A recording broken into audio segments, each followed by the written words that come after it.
Donc nous allons commencer à voir la mise en place du plugin Dash et son utilisation dans Unreal qui va permettre de créer de la modélisation procédurale, de distribuer donc des éléments comme on a vu dans les précédents tutos du jeudi.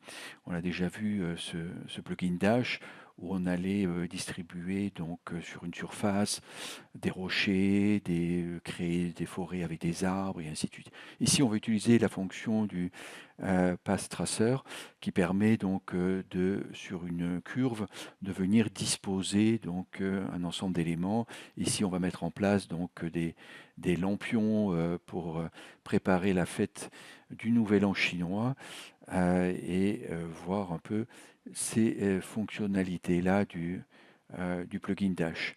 Ok, donc une fois que le plugin a été installé, donc il s'installe de manière avec l'installeur de Dash, donc on n'a rien à faire au niveau de Unreal. Éventuellement vérifier, bien entendu, comme tous les plugins, que on a dans plugin ici, qu'il est bien enclenché. Oups, Dash, voilà. Ici, Dash intégration for the Unreal Editor. Ici avec la version qui va bien. Ici je suis sur la version 5.6 de Unreal. Voilà, donc une fois que ça c'est fait, en fait on a donc une icône ici qui apparaît, Dash. On peut cliquer dessus et on ouvre donc une barre de menu qui va nous permettre de pouvoir utiliser ici toutes les fonctionnalités de Dash. Ok. Donc, une des premières choses à réaliser, c'est de venir dans le Content Browser ici pour voir ce que l'on va pouvoir utiliser comme objets qui vont être ensuite objets, formes polygonales et autres, qui vont être ensuite utilisés dans Dash pour être répétés, modifiés, structurés et ainsi de suite. Ok. Donc, Content Browser ici, on obtient cet élément-là. Donc, on a différentes possibilités d'aller chercher dans le Content Browser de Dash des éléments, des assets, on va dire. Donc, soit, alors moi j'ai pris le Project Library parce que j'avais dans le projet ici pas mal d'éléments déjà, et notamment les lampions ici chinois. Et donc, je viens je sélectionne Project Library, je viens dans le bon dossier, donc ici Static Mesh, et on va valider les différents éléments. Il va les charger. Donc si je viens ici dans Mesh, il n'en a validé aucun, c'est pour l'exemple, et on fait Compute 5 assets ici, parce qu'il y a 5 assets à récupérer, on va dire, pour les intégrer dans le Content Browser de Dash. Donc ici, c'est ce que j'ai déjà fait sur le Static Mesh, il y en a 190 qui vont permettre de pouvoir les utiliser dans Dash. Donc notamment ici, par exemple, on a des murs qu'on pourra répéter pour faire une muraille sur une ligne, des arbres comme on a vu dans les précédents tutoriaux du jeudi sur Dash. Je crois que j'en ai fait 2 ou 3 peut-être là-dessus. Voilà, on a différents éléments. Donc on peut préparer aussi des éléments en fonction d'eux pour qu'ils soient répétables, qu'on puisse les répéter sur des lignes, sur des surfaces et autres, en préparation de les obtenir ici dans le Content Browser. Ok, ici je suis venu chercher les différents éléments. Ops, voilà. On va faire drag and drop de ces éléments dans la scène ici.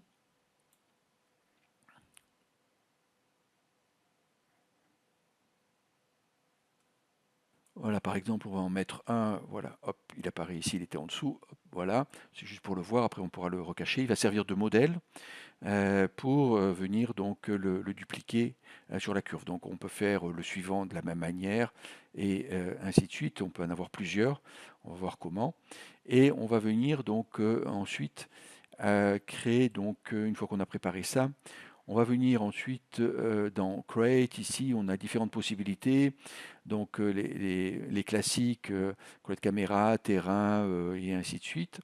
Et puis on a les possibilités donc Mesh Tools ici, et puis Curve Tools ici. Donc on va pouvoir venir dessiner une spline ici qui va nous permettre de servir de chemin pour venir déposer, comme on le voit dans la scène, déposer les différents éléments. Donc on a la possibilité de créer, hop, je reviens dessus. Donc on va pouvoir donc avec ce menu donc venir create. Ici on a différents éléments comme je disais pour create, donc notamment curve tools. On va pouvoir donc avoir deux fonctions, draw curves, draw spline. Draw curve, donc on va venir dessiner donc une curve donc ici à main levée. Donc on a donc ici une curve. Ok, ça c'est la première possibilité ici.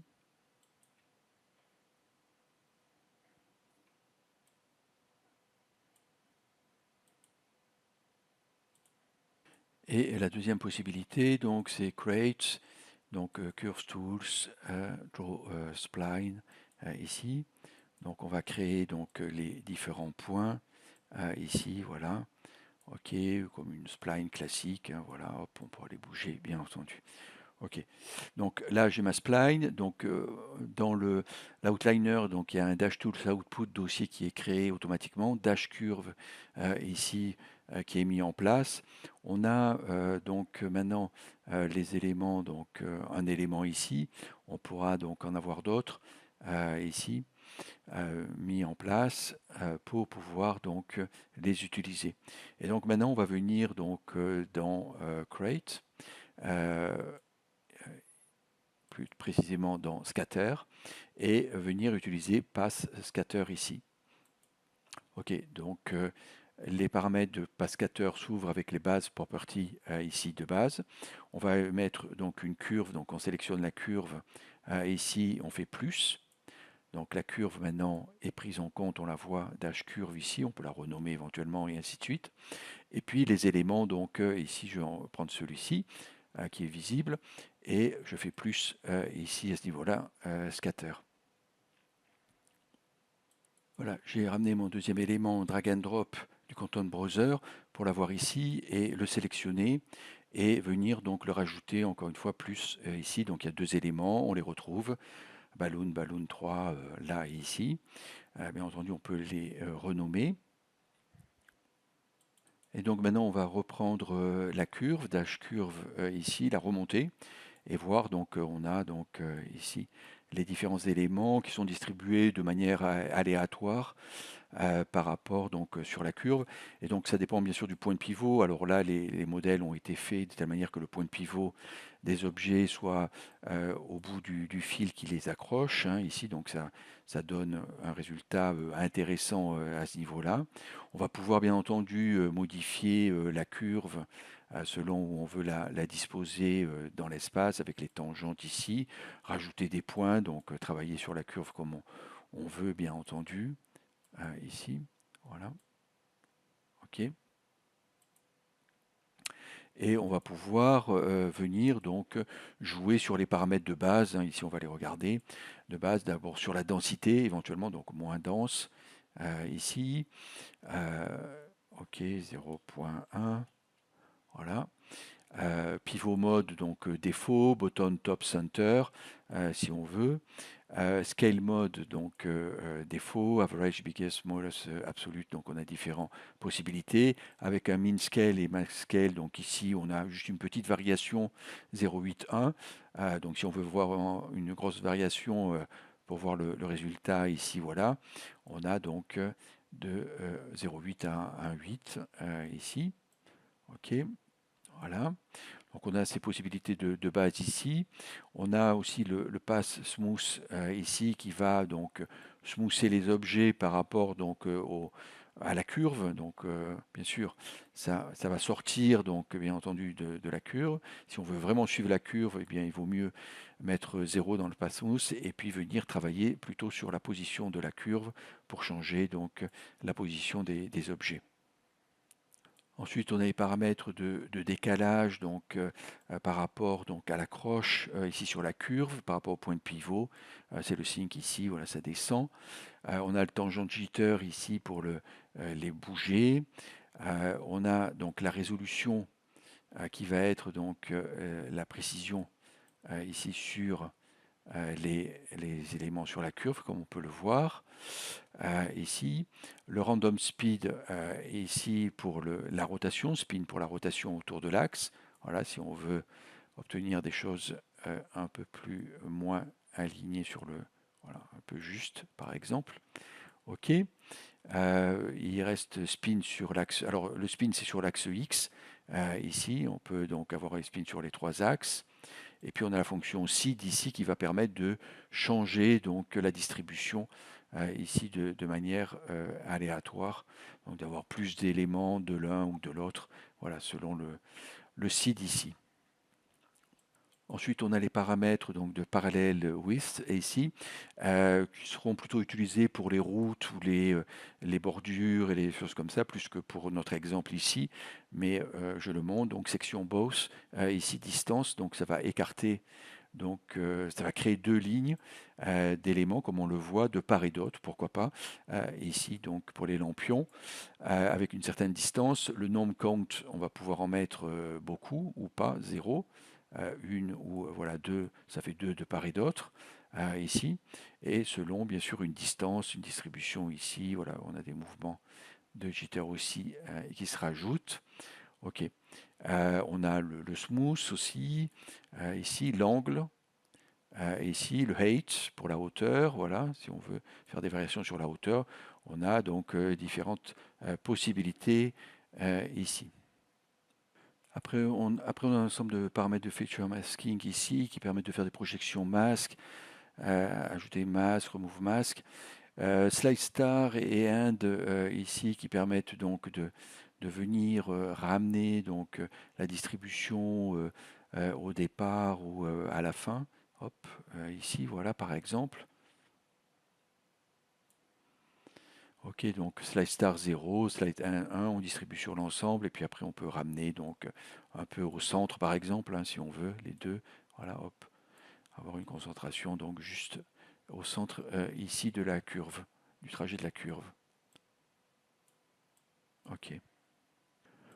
Ensuite, ici, on a des paramètres de rotation property qu'on ne va pas tous voir, mais que voilà, on a une rotation jitter qui peut être intéressant pour créer un mouvement, enfin un mouvement plutôt donc un dispositif non linéaire et figé ici, avec un petit jitter, ça permet voilà, d'avoir quelque chose euh, de plus vraisemblable ici, rotation space donc sur l'objet, rotation X, donc à ce moment-là, on va complètement tourner, ici, rotation sur Y aussi, et sur Z, voilà, ça tourne sur place, ici, twist direction aussi, donc voilà, ok, autour de la curve, ici, à ce niveau-là.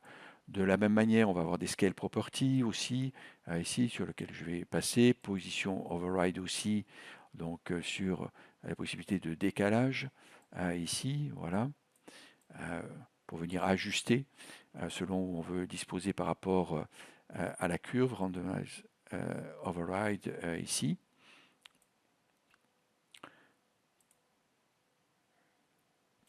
Et enfin, on a des paramètres de proximity mass qui sont assez intéressants dans le sens où on peut venir avec, là j'ai créé une sphère polygonale que je vais cacher ensuite, que je vais disposer donc plus ou moins proche ou loin de la zone que je veux donc sur laquelle je veux masquer donc les éléments, enfin je veux pas qu'il y en ait qui apparaissent.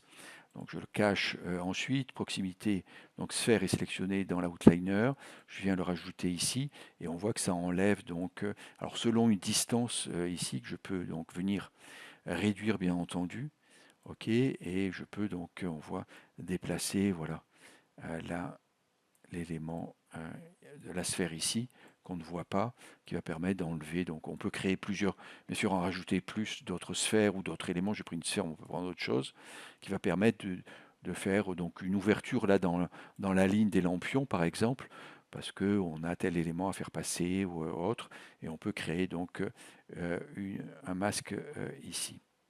Voilà un peu les paramètres rapidement vus donc, du Path Scatter qui sont relativement complets et qui vont permettre donc de pouvoir mettre en place donc sur une curve des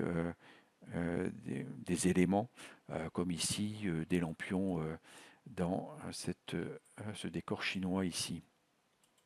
Et enfin, pour signifier le câble qu'on ne verra pas, donc ici la curve on ne la verra pas donc au niveau du jeu, du play, ici en 3D temps réel, on peut le faire apparaître. Alors on peut faire une extrude et ainsi de suite, mais on a une solution simple ici dans Curve Tools, c'est de créer donc alors on a Create Cable qui va maintenir le câble juste, mais qui ne fera pas apparaître voilà, un élément visible, et Create Pipe ici qui permet donc, on va rajouter donc Dash Curve, on la sélectionne, plus ici, et voilà. Donc ça permet d'avoir donc une curve, alors avec plus ou moins donc de résolution, donc on va affiner pour que ça suive bien donc la curve, avec un radius plus ou moins donc épais ici, large, ici résolution, smooth, voilà si on veut smoother ici, smooth multiplier, ici à ce niveau-là. Et une fois qu'on aura réglé les paramètres là du pipe, on peut fermer aussi le pipe, close ici. On va pouvoir venir ici sur le menu de Quick Pipe et venir faire Edit matériel pour éventuellement rajouter, donc voilà, on va le colorer en vert pour changer ici, de rajouter donc un élément, enfin un matériau coloré direct, surfacique, brightness, voilà, ok, roughness, rapidement, de telle manière d'avoir un élément ici, donc coloré, que l'on va pouvoir utiliser avec des paramètres rapidement mis en place. Ok. Donc je ferme ici ensuite le Tools. À savoir que donc on récupère dans Dash Tools Output Dash Pipe ici. Le pipe, par exemple, si je peux le prendre, il est indépendant de la curve, il faut le savoir, il peut être dupliqué et ainsi de suite. Le Dash Curve, par contre, lui, entraîne toujours tout le monde. C'est lui, on va dire, le parent, puisque c'est de lui que est créé donc, et le Path Scatter et le Dash Pipe ici. Le Path Scatter ici donc, est aussi indépendant, il peut être dupliqué aussi, et dépend toujours, bien entendu, de, du, de la curve ici où tout le monde se déplace avec lui et on apporte les modifications avec Edit. On retrouve donc ici avec le Path-Scatter les différents éléments. Donc on revient là, Path-Scatter, ici Quick Pipe, ici pour le pipe. Donc on retrouve les différents en venant cliquer ici sur le menu. Voilà donc une application rapide donc, à mettre en place avec le Dash qui permet de créer rapidement donc, ce genre de modélisation procédurale, de distribution donc, d'éléments sur une curve, sur une surface ou même sur un volume comme on a pu le voir dans les précédents tutos du jeudi.